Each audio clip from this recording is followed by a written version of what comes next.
കേന്ദ്ര സർക്കാരിന്റെ make in India പദ്ധതിയെ പ്രശംസിച്ച് ലോക്സഭയിലെ പ്രതിപക്ഷ നേതാവും കോൺഗ്രസ് എംപിയുമായ രാഹുൽ ഗാന്ധി. ആശയപരമായി ഇതൊരു നല്ല കാര്യമാണെന്ന് വിശേഷിപ്പിച്ച രാഹുൽ ഗാന്ധി പക്ഷേ അതിൽ പ്രധാനമന്ത്രി നരേന്ദ്രമോദി പരാജയപ്പെട്ടുവെന്നും ചൂണ്ടിക്കാട്ടുന്നുണ്ട്. പാർലമെന്റിൽ രാഷ്ട്രപതിയുടെ പ്രസംഗത്തിനുള്ള നന്ദി പ്രമേയത്തിന് മറുപടിയായി സംസാരിക്കുകയായിരുന്നു രാഹുൽ ഗാന്ധി. പ്രധാനമന്ത്രി മേക്ക് ഇൻ ഇന്ത്യ പദ്ധതി നിർദ്ദേശിച്ചു. അതൊരു നല്ല ആശയമാണെന്നാണ് ഞാൻ കരുതുന്നത്. എങ്കിലും ഫലം നിങ്ങളുടെ മുന്നിൽ തന്നെയുണ്ട്. 2014 GDP-യുടെ 15.3% ഉൽപാദനം ഇന്ന് GDP-യുടെ 12.6% കുറഞ്ഞു. 60 വർഷത്തിനിടയിലെ ഏറ്റവും കുറഞ്ഞ ഉൽപാദന വിഹിതമാണിതെന്നാണ് രാഹുൽ ഗാന്ധി ചൂണ്ടിക്കാട്ടിയത്. ഉൽപാദനം നടത്തുന്നതിൽ ഒരു രാജ്യം എന്ന നിലയിൽ പരാജയപ്പെട്ടുവെന്നും എല്ലാം ചൈനയ്ക്ക് കൈമാറിയെന്നും അദ്ദേഹം കേന്ദ്രത്തിനെതിരെ ആഞ്ഞടിച്ചുകൊണ്ട് പറഞ്ഞു. ചൈനീസ് ശക്തികൾ നമ്മുടെ രാജ്യത്ത് നിലനിൽക്കുന്നുണ്ടെന്നും അതിനാലാണ് മേക്ക് ഇൻ ഇന്ത്യ പരാജയപ്പെടുകയും നമ്മുടെ രാജ്യം ഉൽപാദനത്തിന് വിസമ്മതിക്കുകയും ചെയ്യുന്നതെന്നും രാഹുൽ ഗാന്ധി ആരോപിക്കുന്നുണ്ട്. ഉൽപാദനം സംഘടിപ്പിക്കാൻ കഴിവുള്ള മികച്ച കമ്പനികൾ നമുക്കുണ്ട്. അടിസ്ഥാനപരമായി നമ്മൾ ചെയ്തത് സംഘാടനം ചൈനക്കാർക്ക് കൈമാറി എന്നതാണെന്നും രാഹുൽ ഈ അവസരത്തിൽ ചൂണ്ടിക്കാട്ടി.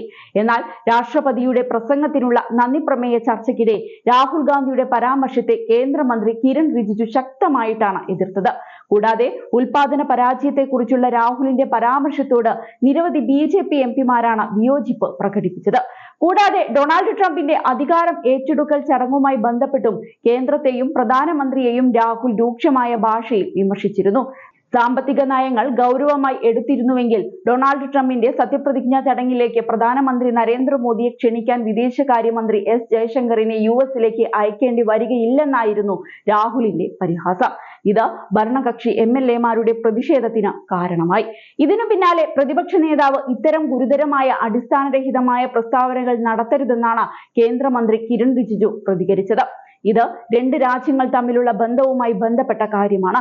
നമ്മുടെ രാജ്യത്തിന്റെ പ്രധാനമന്ത്രിയുടെ ക്ഷണത്തെക്കുറിച്ച് അദ്ദേഹം സ്ഥിരീകരിക്കാത്ത പ്രസ്താവനകൾ നടത്തരുതെന്നും റിജിജു ആവശ്യപ്പെട്ടിരുന്നു.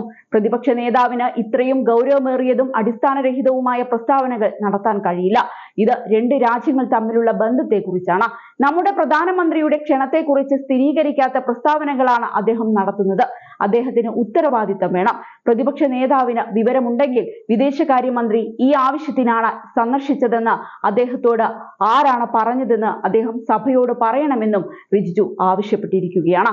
കഴിഞ്ഞ തിങ്കളാഴ്ച പ്രധാനമന്ത്രി മോദി ട്രംപുമായി ഫോണിൽ സംസാരിക്കുകയും ചരിത്രപരമായ രണ്ടാം വട്ടത്തിൽ തന്റെ പ്രിയ സുഹൃത്തിനെ അഭിനന്ദിക്കുകയും ചെയ്തിരുന്നു.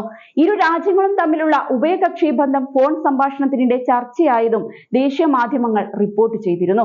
നേരത്തെ അമേരിക്കൻ പ്രസിഡന്റ് തിരഞ്ഞെടുപ്പിൽ റിപ്പബ്ലിക് സ്ഥാനാർത്ഥിയായിരുന്ന ട്രംപ് വിജയിച്ചതിന് പിന്നാലെ നവംബർ 7-നാണ് അവസാനമായി ഇരുവരും ഫോണിലൂടെ സംസാരിച്ചത്. ജനുവരി 20-ന് നടന്ന ഡൊണാൾഡ് ട്രംപിന്റെ സ്ഥാനാരോഹണ ചടങ്ങിൽ ഇന്ത്യയെ പ്രതിനിധീകരിച്ച് വിദേശകാര്യമന്ത്രി S ജയശങ്കർ പങ്കെടുക്കുകയും ചെയ്തിരുന്നു. ജന്മാവകാശ പൗരത്വ നിയമം എടുത്തു കളയുന്നതടക്കമുള്ള ഉത്തരവുകളിൽ അധികാരം ഏറ്റെടുത്തതിന് പിന്നാലെ ട്രംപ് ഒപ്പിട്ടിരുന്നു.